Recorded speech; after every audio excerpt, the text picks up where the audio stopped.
السلام علیکم۔ کیا آپ جانتے ہیں ایک ہی خیال بار بار دل میں کیوں آتا ہے؟ ایک ہی دعا پہ دل کیوں ضد کرتا ہے؟ اس پہ بات کرتے ہیں۔ ایک ہی خیال کا بار بار دل میں آ جانا بے وجہ تو نہیں ہو سکتا۔ ایک ہی خیال کا بار بار دل میں آنا اشارہ ہے قبولیت کی جانب یا شیطان کا برائی کی جانب، پھر تمہاری ہر ادھوری کہانی کو مکمل کر دیتا ہے۔ آزمائشوں کے ذریعے بڑے پیار سے پھر یقین کا سفر سیکھتا ہے۔ اپنے اللہ پہ یقین رکھیں، وہ سب بہتر کر دے گا۔ وہ تمہاری آنکھوں سے نکلنے والے آنسوؤں کی ایک ایک وجہ جانتا ہے۔ وہ ان کو اپنے کن سے خوشیوں میں بدل دے گا۔ بس وہ چاہتا ہے کہ تم اس پر یقین رکھو۔ ایک ہی دعا کا بار بار دل میں خیال آنا بے وجہ تو نہیں، اتنے انتظار کے باوجود دل کا ایک ہی دعا پر اٹک کے رہ جانا بے وجہ تو نہیں۔ جب تمہاری دعاؤں کو قبولیت کے لیے چن لیتا ہے، تب وہ تمہارے دل میں دعا کا خیال بھی خود ہی ڈال دیتا ہے۔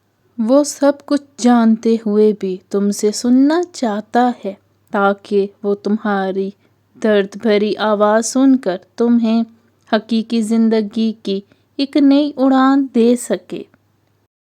ان منزلوں پر خوش ہو جاؤ جو اللہ نے تمہارے لیے چنی ہیں، پھر وہ تمہیں ان منزلوں تک خود ہی لے جائے گا جن تک تم پہنچنا چاہتے ہو۔ تمہارا یقین اور دعائیں ہی تمہارا مقدر ہیں۔ اللہ کی مدد اب آنے ہی والی ہے۔ بار بار ایک ہی دعا کا مانگنا نشانی ہے۔ جب بہترین کی خواہش ہو تو پھر اللہ کی طرف دیکھو، اپنی خواہشات کی طرف نہیں، کیونکہ ہم تو جان ہی نہیں سکتے کہ ہمارے لیے کیا اچھا ہے۔ کبھی کبھی زندگی اس جگہ آ پہنچتی ہے کہ آگے کوئی راستہ نہیں اور واپسی کا تصور پھر کوئی معجزے نہیں ہوتے ہیں، دعاؤں اور پھر کن فیکون سے تقدیر بدل جاتی ہے۔ صبر اور اللہ پہ بھروسہ ضروری ہے۔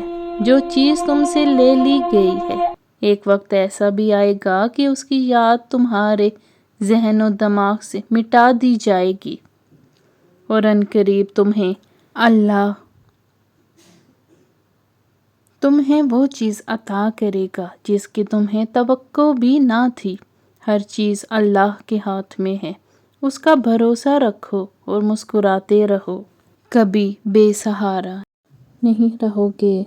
توکل وہ راستہ جس کے ذریعے آگ ٹھنڈی کر دی جاتی ہے، جو ایڑیوں سے زمزم نکلواتا ہے، جو دریا میں راستہ بنوا دیتا ہے، جو یوسف کو یعقوب سے ملوا دیتا ہے، جو شدید طوفان میں کشتی نوح پار لگا دیتا ہے۔ تو پھر کیا تم اپنے رب پر توکل نہیں کرو گے، جو ناممکن کو ممکن کرنے کی قدرت رکھتا ہے، اور جب انسان کو تکلیف پہنچتی ہے تو لیٹا اور بیٹھا اور کھڑا ہر حال میں ہمیں پکارتا ہے۔